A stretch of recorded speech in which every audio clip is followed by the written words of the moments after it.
میرے رسول پاک صلی اللہ تعالیٰ علیہ وآلہ وسلم ارشاد فرماتے ہیں کہ تمہیں بتاؤں گھروں میں سب سے بہترین گھر کون سا ہوتا ہے؟ او میرے بھائیوں، وہ کتنا کو بہترین گھر ہے جسے مدینے والے رسول نے بہترین کہہ دیا ہے۔ فرمایا تمہیں بتاؤں نا گھروں میں بہترین گھر کون سا ہے؟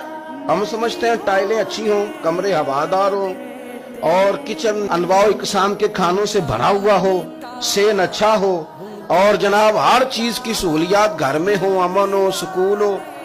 نہیں، حضور فرماتے ہیں مجھ سے پوچھو نا بہترین گھر کون سا ہے؟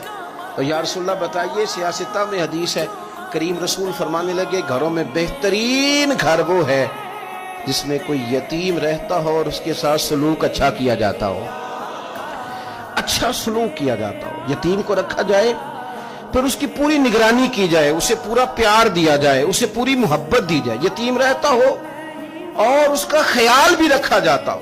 اور میرے نبی کریم صلی اللہ تعالی علیہ وسلم فرمانے لگے تمہیں بتاؤں نا کہ گھروں میں بدترین گھر کون سا ہوتا ہے؟ بدترین گھر کون سا ہے؟ حضور بتائیے، فرمایا جس میں کوئی یتیم رہتا اور اس کے ساتھ سلوک نہ صحیح کیا جاتا ہو، اس کو تکلیف دی جاتی ہو، وہ کرب میں ہو، وہ تکلیف میں ہو، وہ اذیت میں ہو۔